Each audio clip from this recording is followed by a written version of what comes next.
What's up, YouTube? Back again. Another Slingshot video. If anybody's noticed, my YouTube page is basically about my side-by-side and my Slingshot. Those are just our interests right now. That's what our page is about, just our tours. I've also got a four-wheeler I've never really talked about. I've got two four-wheelers. This one, one more put up. Never spoke on it. This is if I'm not wrong, it's a 99 Yamaha Kodiak. It's really held up. It just still runs brand new. You get you a good mechanic. I always recommend finding you a good small engine repair shop. Those guys are good. They know what they're doing. They keep you up and running. And this thing still runs brand new.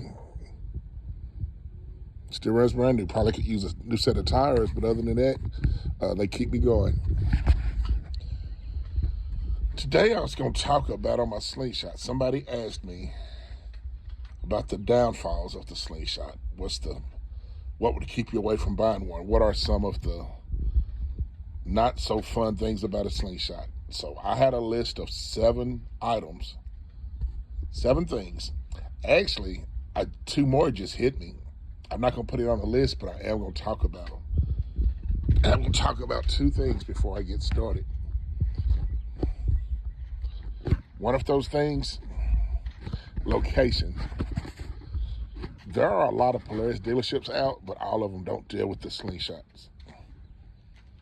All of them don't do it. They won't do it. They won't even change the oil on them. And changing the oil is an extremely simple thing on the machine, but they won't change them. They won't touch them. They don't do anything about them. So if you need any kind of work, any kind of problem, any kind of maintenance, the dealerships are like average 2 hours away.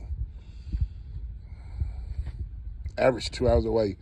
And that's if you can even get in, because I've said this before. I don't know if it's because they're busy, because they're just not reputable. I don't know. The service after the sale has to come along with the sale.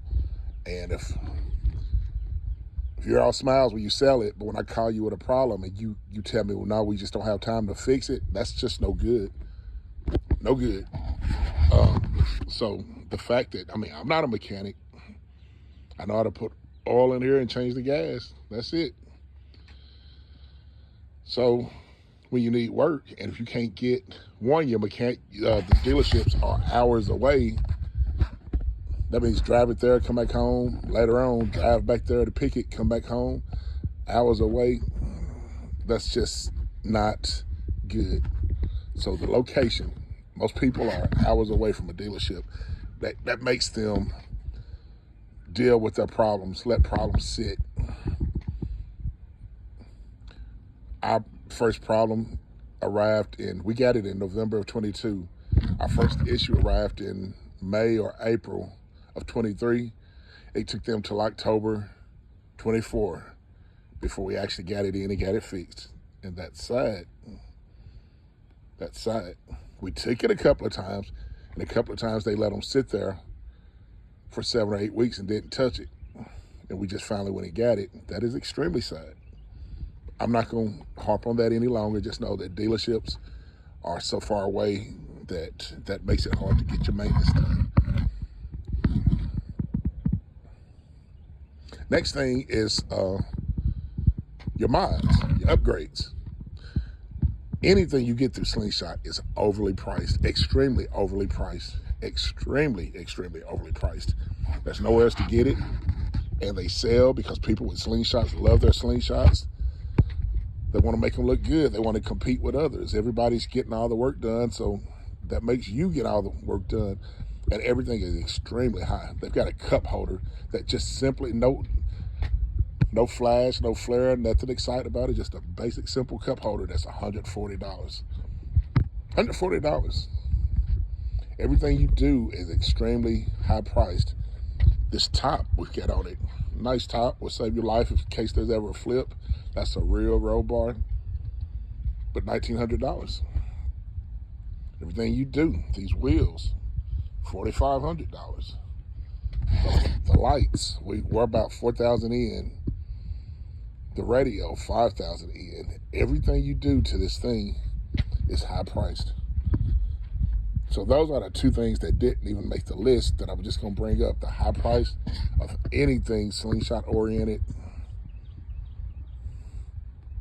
and the location. Okay, to get on my top 7 list, let me try to hurry up and get through this. Top 7 list. I'm going to start with the angle drive. There's a rear angle drive in this. That, best way I can put this, I'm naming things that are universal, things that happen in a lot of the Slingshots, not just one, but a lot of them. More than a not. If you find somebody with a Slingshot, they've probably told you they've had a rear angle leak that they have to take in and get them to fix the seal, get the rear angle drive, because it leaks. You can either keep filling it or get it fixed. And eventually keep filling it. It's going to eventually cause, you need to get it fixed. There's no other way around it. So rear angle drive does leak, and it happens on a lot of them. That's a problem that somehow they need to figure out what the issue is and get it fixed. So that's number 1. Number 2, I'm going to bring up the battery. The battery in these things are the most basic battery they can find to start this up. They recommend having a trickle charger on it, keeping it charged at all times, because that battery is just, let wintertime come, let you not crank it for 3-4 weeks. It's just not going to crank. It's not. That battery is so weak, and the main issue with that battery is it causes a lot of what we call ghost warnings to come on your dash. You get these warnings that, these lights that who knows what they mean, but you get these service warnings on your dash. And if any service warning comes on, your cruise control won't work. And that's all because of this weak battery. They recommend getting either a second battery or a more powerful lithium battery that hopefully can keep those service warning lights off. But that battery is not they could do better for as much as these things cost. They put a weak battery in here that, honestly, a lot of people will, if you get a service warning, somebody will ask, well, why is this light on? And people tend to tell you, well, this is why mine was on. Well, that's why yours was on. That's doing me no good. Chances are it's because of this battery. The battery and this computer in here, they just clash. Anything makes it clash. Any upgrades make it clash. To put lights in here, to put radio in here, to run extra wiring and anything that takes energy causes that computer and that battery to clash, and you get those service warnings on. That's no good. So that's the second problem. Third problem. Again, it's not just one. You saw this over and over and over in Slingshot owners. Driving down the street, everything's going fine. That's in the automatics. Driving down the street, everything's going fine, and out of nowhere, car jumps to neutral. I'd heard about it from several people before it happened to us. Car jumps in neutral, scared us to, that's extremely, that is not in your head. That makes you think, oh boy, I'm finna tear up the transmission. That is not good. Jumping from driving 70 miles down the road and it just shoots to neutral. I haven't heard of it just really tearing up anyone's transmission, but it's just not any good. And the fix for it is you have to take it in and they'll replace a brake sensor. Again, I'm not a mechanic. I don't even know what that means. But it'll jump to neutral. You'll have to get over. You can't always get over. What if you're going over a bridge? What if you're on a 1-lane street with nowhere to pull off? But it just completely goes to neutral, and that's just dangerous, and it needs to be fixed ASAP. So when ours happened the first time, we hoped it didn't happen again, but then it did. It happened the second time. So I'd say over a 6 to 7 month stretch, it happened 5 times. So we had to get it fixed. Once they fixed it, hasn't happened since.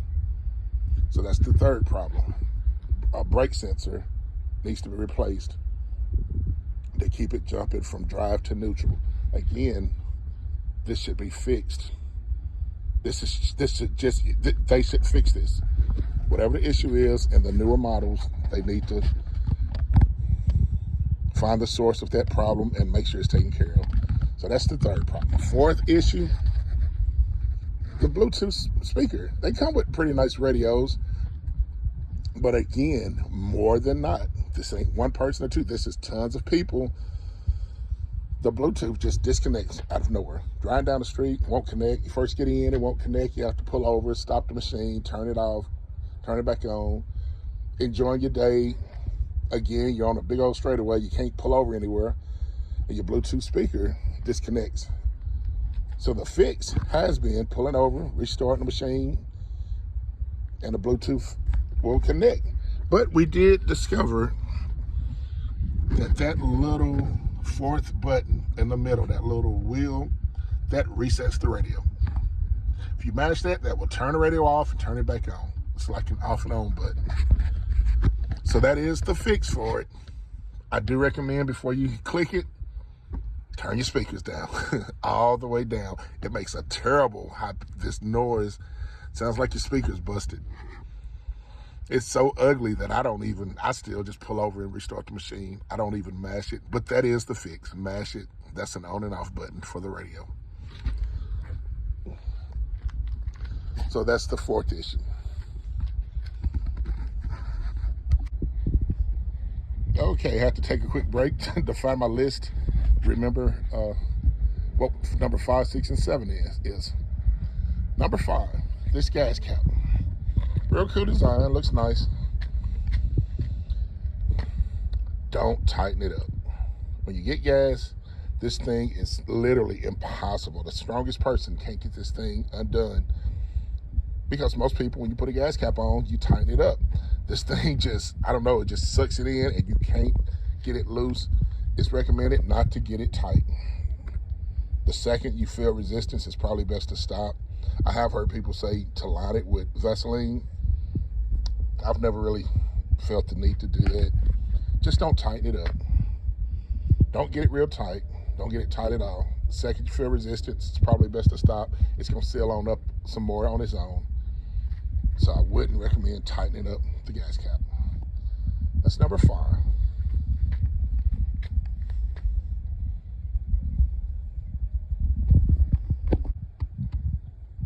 Okay, number 6, this glove compartment. We thought we were going crazy. We thought it was, again, just us, and it drove us crazy.